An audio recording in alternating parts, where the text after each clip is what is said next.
Hello, I'm Marcus Cribb of Cribb History on Twitter, and I work for English Heritage at Apsley House and Wellington Arch. I've kindly been asked to do a What's on My Desk feature for Darryl at Sussex Heritage Watch. So what's on my desk? I'm trying to write at the moment on the Battle of Porto, the Second Battle of Porto, crossing the Douro. So I've got some things on my desk, like You Can't Ever Be Too Far from your hefty tomes of Sir Charles Oman, Volume 2 for Porto. Big book, full of lots of good facts. Lesser known units, I really got a thing for Lusitanian Legion, the Loyal Lusitanian Legion, Triple L's, up in the mountains at the time. But I thought I'd give you something far more interesting than books today, swords. So starting off, got, by my desk always, a 1796 heavy cavalry sword. Long, straight-bladed weapon with a metal scabbard. Now, cavalry swords of the era, both French and British, normally have metal scabbards, so if you fall off your horse, you're not going to break or bend your sword.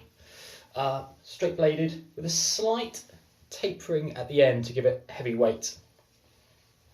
You've got a round hilt. You would have had a loop go through there to keep it secure to your wrist. And these two tangs, basically if another weapon goes into there, it gets caught. It's long, uses either a lance kind of weapon or as a heavy down slashing piece.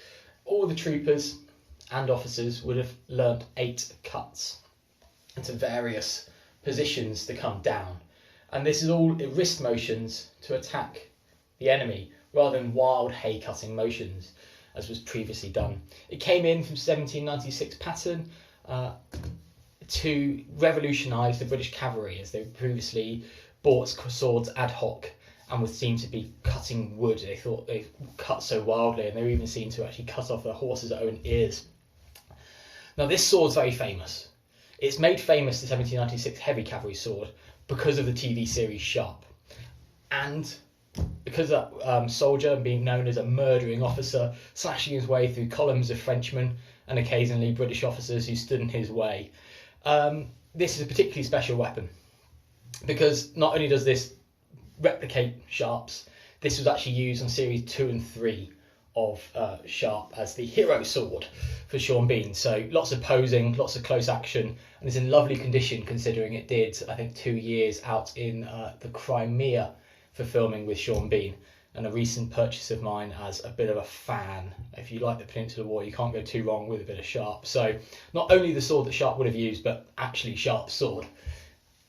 That's 1796 heavy cavalry sword. Really quickly, what Sharp should have been using, he either would have used the 1796 light cavalry sabre, you can already see from its scabbard, is a curved design, very nasty point on it, again slight weighting towards the end, beautiful weapon, again a replica, just used for shops, and this has actually got the strap that you would have put your wrist through. The French actually asked this weapon to be banned. It was so horrible when it was slashed down. The weight at the end would cause such deep wounds through flesh and then into bone they couldn't be sewn back up. Particularly nasty for light cavalry. So light dragoons and hussars would use this. So lots of British infantry tried to use that. It's a bit unwieldy. That's what they would have been giving to cavalry light soldiers. So this is actually what Sharp should have been using. This is the flank officers. In the infantry at the time, you had 2 flank companies. The Grenadiers, traditionally the tallest and the strongest men. Then you have 8 other companies. Then the light company, traditionally the smartest and the quickest. At least that's how Bernard Cornwell portrays it, but that's kind of how it works.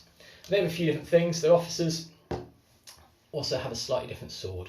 Most of their officers would have a straight, very slim blade. This is much, much thinner. Not the same kind of weighting on it at all, but it's far more intricate on the end. You can tell it's an officer's sword with all the design patterns, which are quite nice. This one is from a previous reenactor, and a friend of mine who used it in many different reenactment events across England and abroad.